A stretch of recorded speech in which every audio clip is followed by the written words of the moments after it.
This is Haikou, the capital of China's Henan province. It's home to more than 2 million people, but not even in the country's top 50 by population. And yet, despite being a small city by China's standards, it's still full of tall buildings, including skyscrapers, all of which have been built since 2000. But that's all about to change. The recent ban on the construction of super tall buildings across China has been significantly expanded, and now even small skyscrapers in places like this will be forbidden. Oh, and there's been a tightening of restrictions in China's bigger cities too. So what's caused the nation with more skyscrapers than anyone else to make such a dramatic U-turn?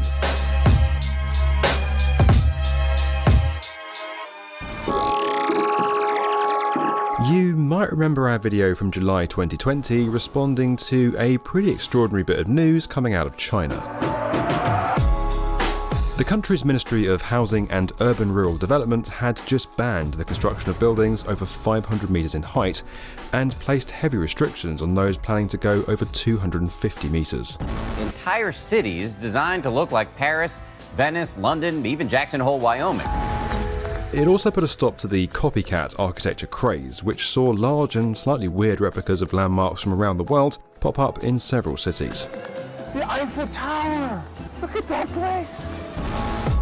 Despite some analysts predicting its skyscraper obsession would calm down at some point, the fact that China would contribute no further to the list of the world's tallest buildings, which it dominates, came as a shock to many. And yet it's another government announcement made in October 2021 where things get really interesting. Because now, cities with populations under 3 million won't be able to build skyscrapers at all.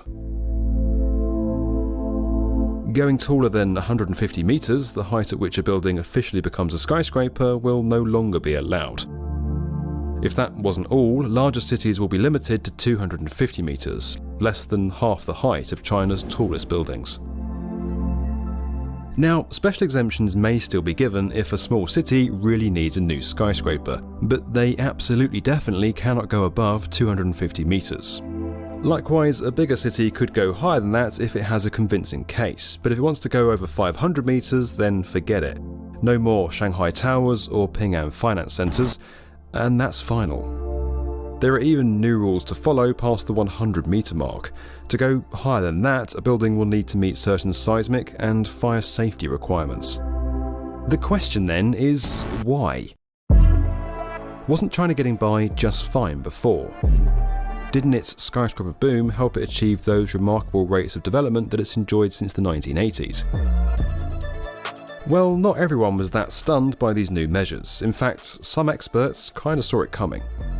I'm not surprised at all that these new rules came in, because in the past few years, Chinese government clearly start to pay more attention to the building quality and also the characteristics of Chinese cities. Dr. Fei Chen is a senior lecturer at the University of Liverpool's School of Architecture in the UK. She specialises in urban design and public space. In the past more than 3 decades, as you know, the urbanization speed in China was astonishing and really rapid. And in that process, a lot of buildings were built by speed, really, so not in a high quality and high standard. So Chinese governments have noticed this problem.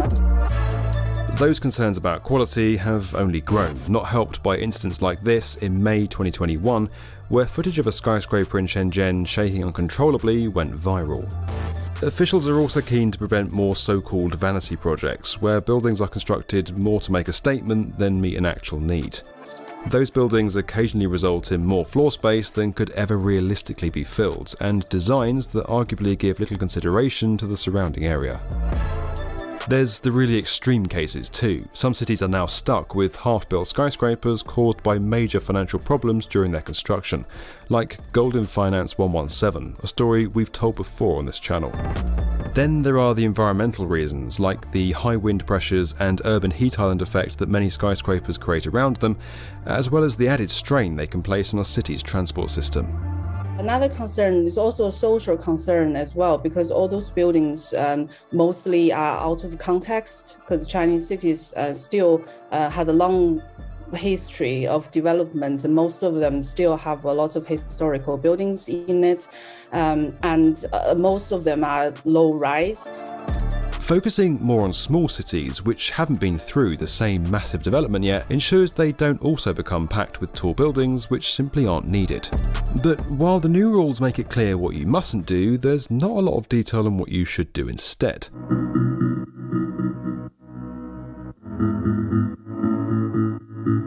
Dr. Shen believes this is because Chinese cities differ greatly between regions, which would make it difficult to take a one-size-fits-all approach. The thing about China is that it's a big country, and the development level are so different from city to city, and their historical remains are so different from city to city. So it's really hard in a central government issued document to see what you should do. Instead, local authorities, planners and architects are encouraged to decide that for themselves, ensuring that what they come up with works within the current setting, rather than going for extreme heights, wacky designs, or both. It all seems to make sense, but why is this happening now? And does the timing have anything to do with another situation in China that caught the world's attention in 2021? It's called Fairyland, but it feels like a ghost town. It's more than $300 billion in debt and has defaulted on 2 overseas bonds. We're talking, of course, about the ongoing real estate crisis, which has seen developers like Evergrande, one of the biggest in China, struggle to pay off massive debts, sell their housing stock, and access new financing. It has a lot to do with the economic changes in this current situation. In the past few years, they started to encourage the circular economy within the country because they don't see the high international trading is a sustainable way in the future. There's a lot of ghost towns. They build residential buildings, but nobody buying it in some, especially in the inland cities. The new rules can't change what's already happened, but they could help prevent further struggles like this from happening again in the future. Although it's a complex issue that height restrictions alone can't solve. Overall, the response has been mostly favourable. The fact we'll never see another Chinese megatool might make some a bit sad, but it's probably the right decision. Going forward, smaller cities will need to find other ways to put themselves on the map. China's insatiable growth is seemingly now maturing into a new phase, one where the architectural and economic integrity of its cities matters more than ever before. If you enjoyed this video and you want to get more from the definitive video channel for construction, make sure you're subscribed to the B1M.